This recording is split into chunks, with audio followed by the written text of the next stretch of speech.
नमस्कार, मैं हूं आपके साथ प्रियंका मलिक और आप देख रहे हैं देवभूमि समाचार। खबरों पर बढ़ने से पहले एक नजर हेडलाइंस पर। मुख्यमंत्री पुष्कर सिंह धामी का बड़ा बयान। 30 दिसंबर को हल्द्वानी में पीएम देंगे बड़ी सौगात। कुमाऊं में होगा एम्स का शिलान्यास। हरक सिंह रावत ने हरदा के खिलाफ चुनाव लड़ने का किया ऐलान। कुमाऊं नहीं बल्कि गढ़वाल से देंगे टक्कर। सवाल, क्या हरीश रावत स्वीकार करेंगे हरक की चुनौती?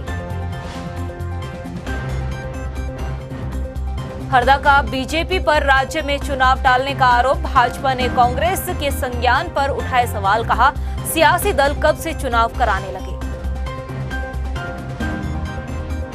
ओमिक्रॉन के बढ़ते खतरे को लेकर धामी सरकार का बड़ा फैसला। आज से उत्तराखंड में नाइट कर्फ्यू लागू। 11 बजे से सुबह 5 बजे तक रहेगी सीमा। गंगोली घाट विधानसभा पहुंचे मुख्यमंत्री पुष्कर सिंह धामी ने कई विकास योजनाओं का लोकार्पण और शिलान्यास किया है। इस दौरान सीएम पुष्कर सिंह धामी ने कुमाऊं के लिए बड़ी घोषणाएं भी की है। अपने संबोधन में सीएम धामी ने कहा कि जल्द कुमाऊं में एम्स खोला जाएगा। मैं प्रधानमंत्री जी का धन्यवाद करना चाहता हूं कि उत्तराखंड पहला राज्य है जहां पर 2 एम्स होंगे। अब एक एम्स ऋषिकेश में है, दूसरा एम्स हमारे कुमाऊं क्षेत्र में खुलने जा रहा है। प्रधानमंत्री जी अभी 30 तारीख को हल्द्वानी आने वाले हैं और 30 तारीख के उस कार्यक्रम में 30 तारीख के उस कार्यक्रम में एम्स की जो शाखा हमारे यहाँ कुमाऊं क्षेत्र के लिए खुलने वाली है, उसका भी वो शिलान्यास करने वाले हैं। और हेडलाइंस के बाद बुलेटिन की शुरुआत इस वक्त की बड़ी खबर के साथ। कोरोना के नए वेरिएंट ओमिक्रॉन के खतरे को देखते हुए धामी सरकार ने एक बड़ा फैसला लिया है। जी हां, प्रदेश सरकार ने उत्तराखंड में रात्रि कर्फ्यू लगाने का ये फैसला लिया है।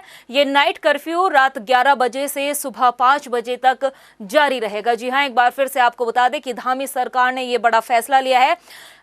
कोरोना के नए वेरिएंट ओमिक्रॉन के खतरे को बढ़ते देख सरकार ने यह फैसला लिया है। नाइट कर्फ्यू लागू कर दिया गया है। आज रात 11 बजे से सुबह 5 बजे तक जारी रहेगा। और अब खबरों में बात करते हैं सियासत की। कैबिनेट मंत्री हरक सिंह रावत ने कोटद्वार सीट बदले जाने के सवाल पर बड़ा बयान दिया है। हरक सिंह रावत ने कहा कि अगर पार्टी कोटद्वार के अलावा किसी और सीट से चुनाव लड़ने के लिए कहेगी तो वो यमकेश्वर, लेसडाउन, केदारनाथ, रुद्रप्रयाग और डोईवाला सीट से चुनाव लड़ने की मांग रखेंगे। इसके साथ ही उन्होंने कहा कि अगर इन सीटों पर पार्टी ने उन्हें टिकट दिया तो उनकी 100% जीत होगी। मुझे किसी को अगर मैंने कहा नहीं, मैं तय नहीं किया कि मैं कहां से चुनाव लड़ूंगा, ये पार्टी तय करेगी। लेकिन क्योंकि वहां के लोगों ने मुझे जितवाया कि अंतिम सांस तक मेरी जिम्मेदारी है कि ये इस कार्यकाल में जो मैंने वायदे किए 100% नहीं सही 90% उनको पूरा कर लूं। मैंने पार्टी पे छोड़ दिया। पार्टी जो निर्णय करेगी वो पार्टी अगर कहेगी कि आपको कोटद्वार लड़ना है, मैं कोटद्वार लड़ूंगा। मैंने तो पार्टी से ये कहा कि भाई मुझे माफ कर दो, मैं अगर खुद चुनाव लड़ूंगा। वहीं पूर्व मुख्यमंत्री हरीश रावत ने भी एक बड़ा बयान दिया है। उन्होंने भाजपा पर चुनाव टालने का आरोप लगाया है। हरीश रावत का कहना है कि भाजपा चुनाव करवाने के मूड में नहीं है, इसलिए बीजेपी चुनाव को टालने की जुगत में लगी हुई है। चलिए, ज्यादा जानकारी के लिए हमारे साथ फोन लाइन पर जुड़ चुके हैं हमारे संवाददाता आशीष तिवारी। आशीष, हरीश रावत ने भाजपा पर चुनाव टालने का एक बड़ा आरोप लगाया है, इस बारे में आप क्या कहेंगे? हरीश रावत का बड़ा बयान है जो इन्होंने दिया है कि राज्य सरकार चुनाव को टालने की कोशिश कर रही है। दरअसल कोविड के प्रोटोकॉल्स को लेते हुए आयोग ने पहले ही कहा है कि इसको बहुत हमें संयम के साथ इस चुनाव को देखना होगा और लगातार इसी के संबंध में तैयारी भी की जा रही है। लेकिन आपको याद होगा कि इलाहाबाद हाईकोर्ट ने भी कहा था कि अगर चुनाव हो सकते हैं तो यूपी में टाल दिया जाए। मुझे लगता है कि उसी सीक्वेंस में इस पूरे बयान को देखना चाहिए। और हरीश रावत ने चूंकि इस बयान को दिया है तो जाहिर सी बात है ये गंभीर बयान है और बड़ा बयान है हरीश रावत का कि अगर पुष्कर सिंह धामी सरकार ऐसी तैयारी कर रही है कि चुनाव को टाले तो ये बड़ा बयान होगा। तो ऐसे में क्या सीक्वेंसेस बनते हैं, क्या हालात बनते हैं, ये सोचने वाली बात होगी। इसको देखना होगा आपको। देखिए, मुश्किल से मुझे लगता है कि 10 या 5 दिन के या भीतर ही अब चुनावी आचार संहिता लगनी है जी। और खुद मुख्य चुनाव आयुक्त यहाँ पर आके अन्य आयुक्तों के साथ वो चर्चा करके और यहाँ के हालात देख के जा चुके हैं। ऐसा माना जा रहा है कि अभी तक फरवरी में वोटिंग होगी और मार्च में, चूंकि 18 मार्च तक यहाँ सरकार बन जानी होती है, तो 18 मार्च के पहले यहाँ पर सरकार बन भी जाएगी। अगर ऐसे हालात बनते हैं तो क्या होगा, किस तरीके से वोटिंग होगी, काउंटिंग कब होगी, सरकार कब बनेगी, क्या कॉन्स्टिट्यूशनल क्या व्यवस्थाएं होती हैं, ये बड़े सवाल है। क्या सरकार एग्जिस्ट करेगी तब तक, सरकार क्या कंटिन्यू करेगी तब तक, क्यों सरकार टालना चाह रही है, ये तमाम सवालात हैं जो हरीश रावत के इस बयान से उठते हैं। लेकिन चूंकि हरीश रावत ने ये बयान दिया है इसलिए बेहद गंभीर हो जाता है और इस पर यकीनन मुझे लगता है कि सरकार जरूर जवाब देगी। जी आशीष, एक और सवाल आपसे है कि जैसा आपने कहा कि कोविड की स्थिति को देखते हुए हरीश रावत ने बयान दिया है, लेकिन अगर सियासी तौर पर देखा जाए तो क्या लगता है कि हरीश रावत बीजेपी पर दबाव बनाने के लिए इस तरह के बयान दे रहे हैं? जी बिल्कुल, देखिए इसमें एक चीज मुझे जो लगती है वो ये हो सकती है कि शायद हरीश रावत एक प्रिकॉशनरी स्टेटमेंट दे रहे हैं। प्रिकॉशनरी इसलिए कह रहा हूं क्योंकि वो शायद इस बात को समझ रहे हों कि सरकार के पास, मौजूदा मुख्यमंत्री के पास ज्यादा वक्त नहीं रहा है, लगभग 4-5 महीने का उनका कार्यकाल रहा है। तो हो सकता है कि सरकार कोई ऐसी व्यवस्था बनाने की कोशिश कर रही हो जब वो इलेक्शंस को टालती हो और गवर्नमेंट उस समय एग्जिस्ट कर रही हो, ताकि क्योंकि मशीनरी है, जो सरकारी मशीनरी है उसका इस्तेमाल किया जा सके। तो मुझे लग रहा है एक तरीके का प्रिकॉशनरी ये स्टेटमेंट जो हरीश रावत ने दिया है कि वो कम से कम इस तरीके की कोई सिचुएशन बनती है जहां पर बीजेपी सरकार लंबे समय तक बनी रह सकती है और वो अपनी स्थिति मजबूत कर सकती है, जो फिलहाल स्थिति है उससे ज्यादा मजबूत कर सकती है, सरकारी मशीनरी का और इस्तेमाल कर सकती है। तो मुझे लगता है हरीश रावत ने इस व्यवस्था को न होने देने के लिए ये प्रिकॉशनरी एक स्टेटमेंट दिया है। अगर सरकार ऐसा कुछ सोच भी रही हो तो उसे अब सोचने से पहले हरीश रावत के इस बयान को सुनना पड़ेगा, समझना पड़ेगा और इसका एक काउंटर तैयार करना पड़ेगा। जी आशीष, तमाम जानकारी देने के लिए आपका बेहद शुक्रिया। और अब बढ़ते अगली खबर की ओर। हरीश रावत के इस बयान के बाद भाजपा की तरफ से भी पलटवार किया गया है। बीजेपी के प्रवक्ता सुरेश जोशी का कहना है कि हरीश रावत ने भाजपा पर चुनाव टालने का जो आरोप लगाया है, तो क्या चुनाव बीजेपी कराती है? भारतीय जनता पार्टी या कांग्रेस पार्टी थोड़ी चुनाव कराती है। पहली बात तो यह है कि चुनाव आयोग कराता है। चुनाव आयोग के देखरेख में चुनाव होता है। चुनाव आयोग जो है कि एक स्वतंत्र संस्था है। अब भारतीय जनता पार्टी उसमें कहां से आ गई? यानी हरीश रावत जी को हर पल हर क्षण भारतीय जनता पार्टी का डर और भय सताता है। वो डर और भय इसलिए सताता है क्योंकि अपने राजनीतिक जीवन में उन्होंने हमेशा भय, झूठ, छलावा, भ्रष्टाचार इसकी राजनीति की। वहीं मुख्यमंत्री पुष्कर सिंह धामी की अध्यक्षता में सीएम आवास पर सैन्य धाम को लेकर बैठक आयोजित की गई। मुख्यमंत्री ने अधिकारियों को निर्देश दिए कि सैन्य धाम का निर्माण कार्य जल्द ही शुरू कर दिया जाए। निर्माण कार्य शुरू करने में किसी भी तरह की कोई देरी नहीं होनी चाहिए। वहीं मुख्यमंत्री ने कहा कि सैन्य धाम भव्य और दिव्य बनाया जाएगा। उत्तराखंड देवभूमि के साथ ही वीरभूमि भी है। सर्द मौसम में चुनावी माहौल को गरमाने के लिए प्रधानमंत्री नरेंद्र मोदी के दौरे के बाद अब उत्तराखंड में केंद्रीय मंत्री नितिन गडकरी और केंद्रीय रक्षा मंत्री राजनाथ सिंह भी देवभूमि दौरे पर आएंगे। 4 जनवरी को नितिन गडकरी खटीमा में जनसभा को संबोधित करेंगे। वहीं 6 जनवरी को राजनाथ सिंह उत्तरकाशी में आएंगे, जहां वो विजय संकल्प यात्रा में शामिल होंगे। इसके साथ ही एक जनसभा में भी शिरकत करेंगे। चुनावी महासंग्राम को गरमाने के लिए प्रधानमंत्री नरेंद्र मोदी 30 दिसंबर को एक बार फिर से उत्तराखंड दौरे पर आ रहे हैं। हल्द्वानी में जनसभा में शिरकत करेंगे, जिसे लेकर बीजेपी ने पूरी तैयारी कर ली है। वहीं उधर भाजपा के केंद्रीय नेताओं के लगातार दौरों पर विपक्ष ने निशाना साधा है। विपक्ष की माने तो भाजपा को अपने युवा नेतृत्व पर भरोसा ही नहीं रहा। देखिए खास रिपोर्ट। उत्तराखंड में बीजेपी दिग्गजों के दौरे लगातार जारी है और चुनावी माहौल को गरमाने के लिए एक बार फिर से देवभूमि में प्रधानमंत्री नरेंद्र मोदी पधार रहे हैं। 30 दिसंबर को पीएम मोदी हल्द्वानी में जनसभा को संबोधित करेंगे। लेकिन उत्तराखंड में भाजपा के केंद्रीय नेता और प्रधानमंत्री नरेंद्र मोदी के लगातार हो रहे दौरे पर विपक्षी दलों ने निशाना साधा है। कांग्रेस का कहना है कि उत्तराखंड में भाजपा केवल प्रधानमंत्री नरेंद्र मोदी के भरोसे ही है, क्योंकि भाजपा को अपने युवा नेतृत्व पर भरोसा नहीं रहा। देखिए, मोदी जी को युवा नेतृत्व पर भरोसा नहीं हो पा रहा। इसलिए बार बार उनको खुद आना पड़ रहा है। और बावजूद मोदी जी ने उत्तराखंड को कुछ भी नहीं दिया। बेरोजगारी बढ़ गई, महंगाई बढ़ गई, पेट्रोल के दाम बढ़ गए, रसोई गैस के दाम बढ़ गए, शिक्षा व्यवस्था चरमरा गई, विद्यालय जो कांग्रेस कार्यकाल में बने थे उनको बंद करने का काम किया गया। और इसके अलावा हमारी जो स्वास्थ्य सेवाएं हैं, जो उसका जब माननीय उच्च न्यायालय ने संज्ञान लिया तब जाके एक कदम सरकार आगे बढ़ रही थी। वहीं समाजवादी पार्टी का कहना है कि 2017 के विधानसभा चुनाव में भी भाजपा सरकार उत्तराखंड में प्रधानमंत्री नरेंद्र मोदी के बल पर ही आई थी और अब भाजपा को ये अनुमान हो चुका है कि बिना केंद्रीय शक्तियों के चुनावी मैदान में डटे रहना उनके लिए मुश्किल होगा। लिहाजा प्रधानमंत्री नरेंद्र मोदी की ताबड़तोड़ रैलियां उत्तराखंड में करवाई जा रही है। इन्होंने चुनाव लड़ा था, मोदी के भरोसे चुनाव लड़ा था, देश में जीत भी हासिल करी और वो मैं कहूँगा कि विपक्ष की भूमिका गलत थी, विपक्ष कहीं मजबूत नहीं था, इसलिए मोदी के भरोसे सरकार आई और आने वाले समय में जनता जागरूक हो चुकी है। अब एक छोटे से प्रदेश उत्तराखंड में अब जहाँ से चुनाव है उन प्रदेशों में मोदी के 3-3 दौरे होना, ये तो साफ दर्शाता है कि इनको युवा नेतृत्व पर भरोसा नहीं है। और जिस तरीके से 5 साल में इन्होंने यहाँ 3-3 मुख्यमंत्री के रूप में यहाँ दिए, प्रदेश का विकास का बेड़ा गर्क कर दिया है। और अब ये मोदी आगे क्या कर लेंगे। हालांकि भाजपा प्रधानमंत्री नरेंद्र मोदी को अपना नेतृत्व करार दे रही है।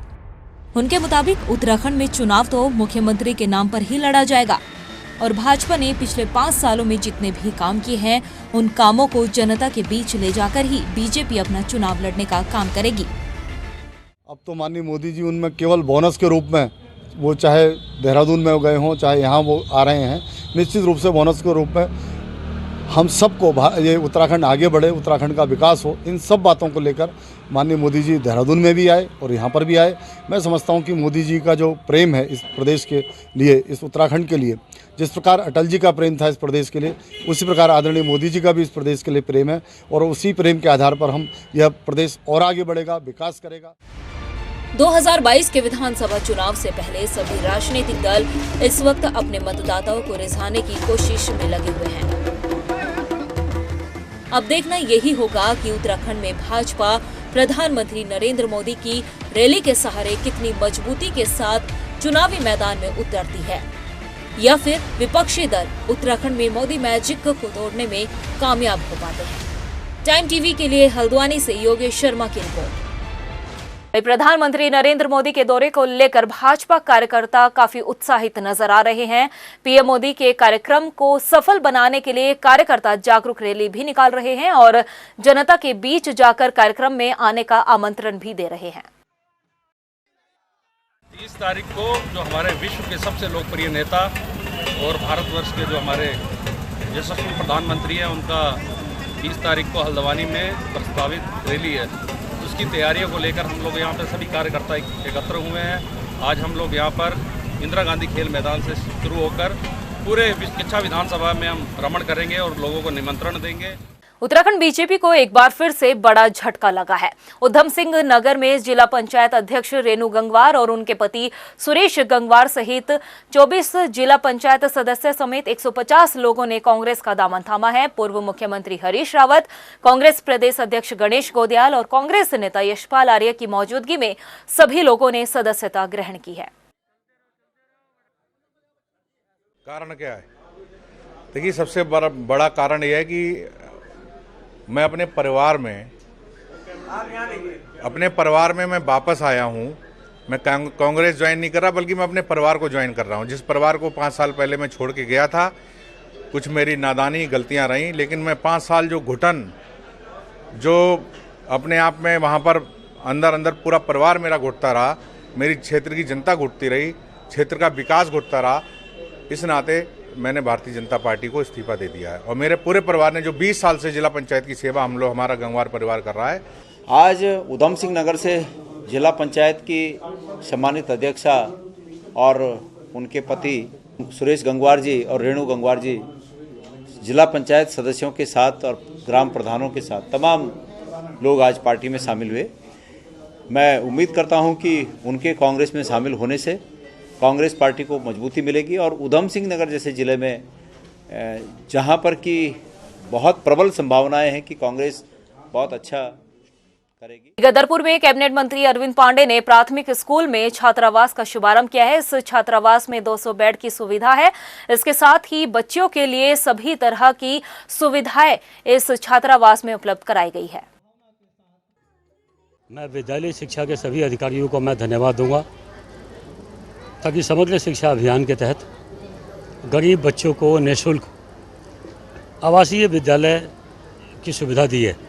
मैं इसके लिए अपने समग्र शिक्षा अभियान और सेंटर के हमारे शिक्षा मंत्री धर्मेंद्र प्रधान जी का मैं धन्यवाद दूंगा, ताकि उन्होंने हमारी इस आग्रह को स्वीकार किया और इसे पिछड़े हुए क्षेत्र में एक आवासीय विद्यालय दिया है। उत्तराखंड में पुलिस ग्रेड पे 4600 कराने का मामला एक बार फिर से गूंजने लगा है। देहरादून में पुलिस परिजनों ने सचिवालय कूच किया। इस दौरान प्रदर्शन कर रहे पुलिस परिजनों के साथ पुलिस की भी तीखी नोकझोंक देखने को मिली। हालात ऐसे बन गए कि धक्का मुक्की के बीच प्रदर्शनकारियों को जबरन पुलिस ने प्रदर्शन स्थल से उठाकर गिरफ्तार कर दिया। दरअसल सीएम धामी ने पुलिस ग्रेड पे 4600 करने की घोषणा तो कर दी है, लेकिन अभी तक शासनादेश जारी नहीं हुआ है। ऐसे में अब परिजनों का कहना है कि अगर जल्द ही जीओ जारी नहीं होता तो उग्र आंदोलन और आत्मदाह की भी चेतावनी दी गई है। हमारी ये मांग है कि जो एक साल से हमारा 4600 ग्रेड पे के लिए लड़ाई लड़ रहे हैं हमें, और 21 नवंबर को माननीय मुख्यमंत्री ने घोषणा करी थी कि 4600 ग्रेड पे पास हो गए, लेकिन उसका जीओ अभी तक पास नहीं हुआ है। खाली घोषणाएं करी है इन्होंने। हम आप पत्रकार बंधुओं के माध्यम से हम माननीय मुख्यमंत्री को और माननीय हम अपनी डीजी साहब को कहना चाह रहे हैं कि अगर आज आखिरी कैबिनेट है, अगर आज हमारी जीओ पास नहीं होगा तो हम आत्मदाह भी करेंगे और हड़ताल पे बैठेंगे। कोरोना के बढ़ते खतरे को देखते हुए जहां एक तरफ प्रशासन सख्ताई बरतने के दावे कर रहा है, तो वहीं उत्तराखंड के नारसन बॉर्डर पर प्रशासन की लापरवाही देखने को मिली है, जहां बाहरी राज्यों से आने वाले लोगों की न कोई कोविड जांच हो रही है और न ही कोई आरटी-पीसीआर रिपोर्ट देखी जा रही है। हालांकि मामला संज्ञान में आने पर एएसडीएम विजयनाथ शुक्ला का कहना है कि लापरवाही बरतने वालों पर कार्रवाई की जाएगी। नारसन बॉर्डर पे भी चेकिंग की जा रही है टीम के द्वारा। मेडिकल टीम हमारी लगी हुई है वहाँ पे, और पुलिस के सहयोग से वहाँ भी चेकिंग की जा रही है और सैंपलिंग भी की जा रही है। उत्तराखंड में अक्टूबर में आई प्राकृतिक आपदा से कई जगहों पर आज भी सड़कें और पुल क्षतिग्रस्त है, जिनकी मरम्मत के लिए स्थानीय लोग अभी भी गुहार लगा रहे हैं, लेकिन उनकी सुध लेने वाला कोई नहीं है। सितारगंज विधानसभा के गंगोली गांव और आसपास के कई इलाकों को जोड़ने वाला पुल आपदा के बाद से क्षतिग्रस्त ही पड़ा हुआ है, जहां से लोग अपनी जान जोखिम में डालकर आवाजाही करने को मजबूर है। वहीं इस मामले पर संज्ञान लेते हुए उप जिलाधिकारी का कहना है कि जल्द ही इस पुल के मरम्मत का काम शुरू कर दिया जाएगा। इस संदर्भ में देखिए, प्रकरण संज्ञान में आया था। निश्चित तौर से वो संपर्क मार्ग जो पुलिया है वो निश्चित तौर से बहुत आवश्यक है। इस संदर्भ में रेलवे के अधिकारियों को बुला के भी वार्ता की गई थी, और जो भी औपचारिकताएं उनके द्वारा आवश्यक है वो तहसील स्तर से पूरी कर दी गई है। व्यक्तिगत रूप से भी उनसे संपर्क किया गया है। उनके द्वारा, रेलवे के द्वारा इसमें विभागीय कार्रवाई की जा रही है। निश्चित तौर से यथाशीघ्र इसमें कुछ न कुछ निदान निकलेगा और पुनः इसमें प्रयास कर लिया जा रहा है कि क्या। वहीं देहरादून के बड़ोवाला स्थित एक फार्म हाउस में 23 दिसंबर को 7 बदमाशों ने तोड़फोड़ मचाते हुए फार्म हाउस में मौजूद सभी लोगों के साथ मारपीट कर इस फार्म हाउस पर अवैध कब्जा करने की कोशिश की है। ये पूरा मामला सीसीटीवी कैमरे में भी कैद हो गया है। फार्म हाउस के केयरटेकर ने थाना सेलाकुई में 7 लोगों के खिलाफ मुकदमा भी दर्ज कराया है, लेकिन मुकदमा दर्ज होने के बाद अभी तक पुलिस की तरफ से कोई भी कार्यवाही नहीं हुई और न ही आरोपियों की गिरफ्तारी की गई है। वहीं पीड़ित पक्ष का कहना है कि ये लोग बदमाश किस्म के हैं और जान से मारने की धमकी भी दे रहे हैं। पीड़ित पक्ष ने पुलिस से आरोपियों को जल्द से जल्द गिरफ्तार करने की भी मांग की है। सर, ये मैं यही चाहता हूँ, बस हमारी जान को बहुत ज़्यादा खतरा है और सर बहुत ज़्यादा दिक्कत है। भाई साहब हमारे जो हैं अभी बाहर जा रखे हैं और वो अभी सूचना मिल गई है सरों ने, वो 1-2 दिन में आ जाएंगे, तब देखते सर। और इनकी मैंने सेलाकुई थाने में इनका FIR करा रखी है और अभी भी कोई एक्शन नहीं हुआ। वैसे SO साहब आए थे मेरे कोठी में, वहाँ पे बहु वाला सारी वो उनकी सब सारी वीडियो सारी देख कर चले गए। पिछले 4 साल से देहरादून नगर निगम क्षेत्र में LED लाइट की मेंटेनेंस का काम देख रही संस्था ने 1 जनवरी से कार्य ठप करने की चेतावनी दी है। ये चेतावनी कंपनी का भुगतान न होने पर दी गई है और अगर समय रहते नगर निगम ने कोई ठोस कदम नहीं उठाया तो इस लापरवाही का खामियाजा जनता को भुगतना पड़ सकता है। देखिए ये रिपोर्ट।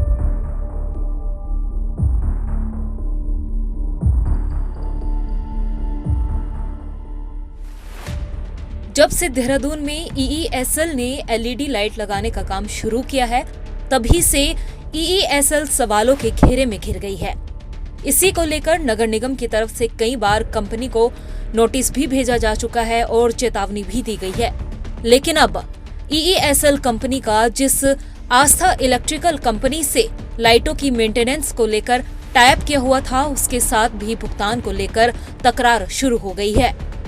आस्था इलेक्ट्रिकल के MD कमल मित्तल ने बताया कि उनकी कंपनी द्वारा LED लाइट का काम सुचारू रूप से किया जा रहा है, लेकिन उनके भुगतान में लगातार देरी हो रही है, जिसकी वजह से अब उनके सामने आर्थिक संकट खड़ा हो गया है, जिसे देखते हुए अब उन्होंने 1 जनवरी तक भुगतान न होने पर काम बंद करने की चेतावनी दी है। EESL से मीटिंगें भी की और उनको लिखित में भी अपने प्रार्थना पत्र दिए, परंतु उसके ऊपर कोई कार्रवाई नहीं की। अब हमने EESL को फाइनल नोटिस दे दिया है कि अगर हमारी राशि 1 जनवरी 2022 से पहले रिलीज नहीं की जाती, और इसकी सूचना हमने अग्रिम रूप से नगर निगम को भी दे दी है कि हम 1 जनवरी 2022 से स्ट्रीट लाइट के लगाने और उनकी देखभाल से संबंधित सारे कार्य बंद कर देंगे। वहीं नगर निगम के सहायक नगर आयुक्त ने बताया कि आस्था इलेक्ट्रिकल का एक शिकायती पत्र नगर निगम को मिला है, जिसके आधार पर अब नगर निगम ने EESL कंपनी को एक नोटिस भेजकर समय से भुगतान करने की भी बात कही है।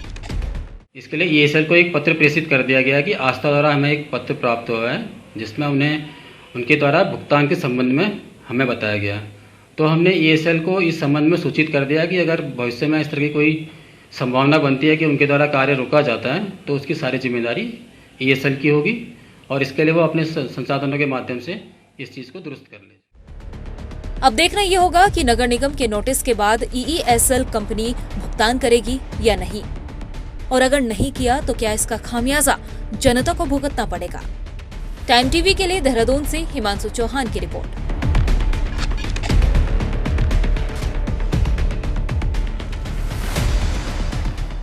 नानकमत्ता के गुडेली गांव में ग्रामीण पिछले एक लंबे समय से सड़क निर्माण की मांग कर रहे हैं, लेकिन मांग पूरी न होने पर अब नाराज ग्रामीणों ने रोड नहीं तो वोट नहीं का नारा भी दिया है। ग्रामीणों का कहना है कि सड़क निर्माण के लिए उन्होंने विधायक और अधिकारियों से कई बार गुहार लगा चुके हैं, लेकिन उनकी समस्या का समाधान अभी तक नहीं हो पाया है। बहुत सालों से समस्या हो रही है, 4-5 साल हो गए हमें, और बच्चे भी हमारे मुसीबत में चलते हैं। उस टाइम कंधे में लेके जाते हैं, कंधे में लेके आते हैं। ये रोड इतनी खराब हो रही, सांप कीड़े कई बार बच्चों के टांगों के नीचे आ गए। अब ऐसे कैसे होगा हिसाब? अब वोट बाट भी मांगने आओगे, दोगे तो कैसे देंगे हम? हाथ जोड़ते हैं, मतलब ये रोड हमारी बननी चाहिए। प्रदेश की खबरों में इतना ही, फिर हाजिर होंगे कुछ खास खबरों के साथ। तब तक के लिए मुझे दीजिए इजाजत। नमस्कार। मुख्यमंत्री पुष्कर सिंह धामी का बड़ा बयान, 30 दिसंबर को हल्द्वानी में PM देंगे बड़ी सौगात, कुमाऊं में होगा एम्स का शिलान्यास। हरक सिंह रावत ने हरदा के खिलाफ चुनाव लड़ने का किया ऐलान, कुमाऊं नहीं बल्कि गढ़वाल से देंगे टक्कर। सवाल, क्या हरीश रावत स्वीकार करेंगे हरक की चुनौती? हरदा का बीजेपी पर राज्य में चुनाव टालने का आरोप, भाजपा ने कांग्रेस के संज्ञान पर उठाए सवाल, कहा सियासी दल कब से चुनाव कराने लगे। ओमिक्रॉन के बढ़ते खतरे को लेकर धामी सरकार का बड़ा फैसला, आज से उत्तराखंड में नाइट कर्फ्यू लागू, 11 बजे से सुबह 5 बजे तक रहेगी सीमा।